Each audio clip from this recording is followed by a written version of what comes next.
Welcome to సుమంటివి. నేను మీ సుమంటివి నాగ్. చాలామంది parents అన్నీ ఇంట్లో బాగున్నప్పుడే పిల్లలకి ఆస్తిని రాసి ఇవ్వడం జరుగుతుంది. కానీ ఆస్తి ఎప్పుడైతే పిల్లలు తీసుకుంటూ ఉంటారో దాని తర్వాత సరిగ్గా చూడకపోవడం, పేరెంట్స్‌ని వదిలేసి లేదంటే కొంతమంది ఎక్కడో అనాథాలయ శరణంలోనో అక్కడ వదిలేసి వచ్చేస్తూ ఉంటారు. బాగున్నప్పుడు అన్నీ బానే ఉంటాయి. బట్ ఎప్పుడైతే పేరెంట్స్ పిల్లలకి ఆస్తి రాసి ఇచ్చేస్తారో పేరెంట్స్‌ని నెగ్లెక్ట్ చేసేటువంటి వాళ్ళు చాలామందున్నారు. అటువంటి పరిస్థితుల్లో పేరెంట్స్ కనుక హర్ట్ అయితే తిరిగి ఆస్తిని వెనక్కి తీసుకునేటువంటి హక్కుందా? చట్టాలు అసలు దానికేం చెప్తున్నాయి అనేది ఈరోజు మనతో పాటు హైకోర్టు అడ్వకేట్ అలగరి రవీంద్రనాథ్ గారున్నారు. అది వారి మాటలో అడిగి తెలుసుకుందాం. Hello sir. హాయ్ అండి నాగరాజు గారు. సార్, పేరెంట్స్ బాగున్నప్పుడు పిల్లలకి ఆస్తి రాసిచ్చేస్తారు.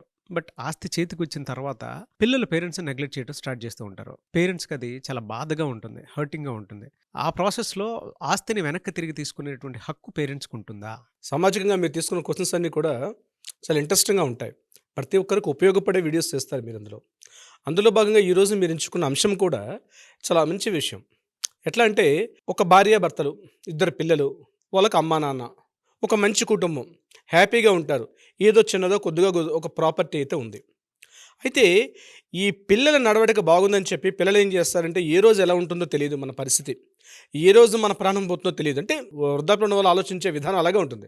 అటువంటి సమయంలో ఈ ప్రాపర్టీస్ మనం ఏం చేస్తాం? మన పిల్లలు మనల్ని బాగానే చూసుకుంటున్నారు కదా అన్న ఉద్దేశంతో ఏం చేస్తారంటే ప్రాపర్టీస్‌ని గిఫ్ట్ డీడ్ రూపం కావచ్చు, ఇతరత్ర కారణాల ద్వారా పిల్లలకి తన ప్రాపర్టీస్‌ని రాసి ఇచ్చేస్తారు. రాసిచ్చేసిన తర్వాత అప్పటి వరకు ఉన్నటువంటి పిల్లల యొక్క ఆప్యాయత అనురాగాలు ఏవైతే ఉన్నాయో తన కొడుకు బాగానే చూసుకుంటుండొచ్చు. బహుశా తన ఇంటిలోకి ఎప్పుడైతే కొత్త స్త్రీ ఎంటర్ అవుతుందో అటువంటి సందర్భంలో ఏమవుతుందంటే ఆ ఇంట్లో కాస్త లుకలుకలు స్టార్ట్ అవుతాయి, గొడవలు స్టార్ట్ అవుతాయి, తారాస్థాయికి వెళ్తుంది.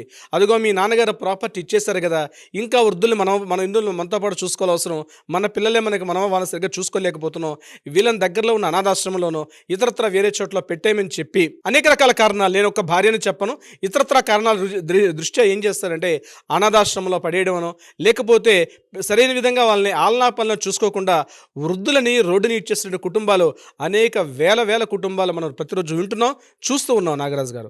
ఇటువంటి సందర్భంలో ఈ వృద్ధులకి రక్షణ చేస్తూ వృద్ధుల సంరక్షణ కోసం చెప్పి కూడా చాలా ఇబ్బందులు పడుతున్నారు.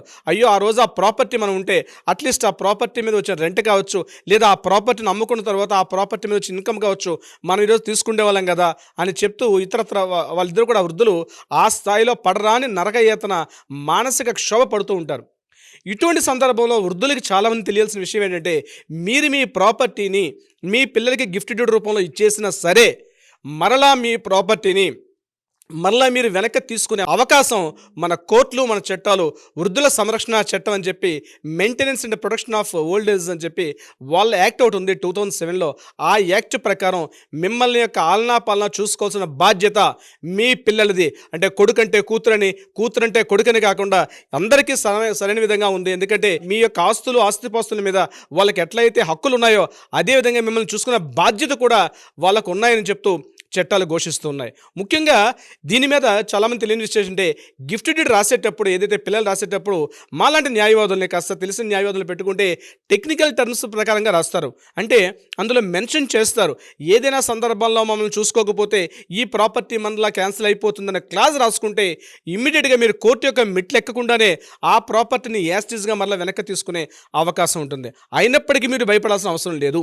ఒకవేళ మీరు అట్లా రాయకుండానే పొరపాటు గిఫ్ట్ ఇచ్చినప్పుడు కూడా ఈ వృద్ధుల సంరక్షణ చట్టం ఏదైతే 2007 ప్రకారం మన కోర్టులు చెప్తున్నాయో దాని ప్రకారంగా మీరు దగ్గరలో ఉన్నటువంటి పోలీస్ స్టేషన్లో కంప్లైంట్ చేసి ఇమీడియట్గా ఒక న్యాయవాదిని మీరు కాంటాక్ట్లో తీసుకొని ఇమీడియట్గా వాళ్ళ మీద ఒక లీగల్ నోటీస్ పంపించగలిగితే ఇమీడియట్గా ఆ ఏదైతే మీరు ప్రాపర్టీ ఇచ్చేశారో, ఆ ఏదైతే ఎసెట్ మీరు ఇచ్చేసారో ఆ ప్రాపర్టీని మరలా వెనక్కి తీసుకునే హక్కు మరలా మీకైతే ఉంది. అది గుర్తుపెట్టుకోవాల్సిన అవసరం ప్రతి ఒక్కరికి ఉంది. అయితే ఇక్కడ మరలా మరొక క్వశ్చన్ రేజ్ అవుతుంది. సార్, మేము ఉన్నది రెంటెడ్ హౌస్లో మేము అందరం కలిసి ఉన్నాం కదా, ప్రాపర్టీ మాది కాదు కదా, అటువంటి సందర్భంలో ఏం చేయాలంటే అటువంటి సందర్భంలో కూడా మీరు ఓన్ ప్రాపర్టీ లేకుండా రెంటెడ్ హౌస్లో, ఒకవేళ కొడుకు ఉన్నటువంటి రెంటెడ్ హౌస్లో కొడుకు, కోడలు, పిల్లలతో పాటు మీరు కూడా ఇంట్లో ఉన్న సందర్భంలో, అటువంటి సందర్భంలో కూడా మిమ్మల్ని సరిగ్గా ఆలనా పాలనా కానీ మీ పిల్లలు చూసుకొని పక్షంలో మరలా మీరు కూడా కోర్టుకి లేదా దగ్గరలో పోలీస్ స్టేషన్ సంప్రదించగలిగితే ఇమీడియట్గా ఆ హౌస్లో కూడా, ఆ రెంటెడ్ హౌస్ కూడా మిమ్మల్ని చూసుకోమని చెప్తూ కూడా కోర్టు మిమ్మల్ని దిశానిర్దేశం చేసే విధంగా కూడా మన చట్టాలు మనకున్నాయి. ఇదే కాకుండా ప్రధానంగా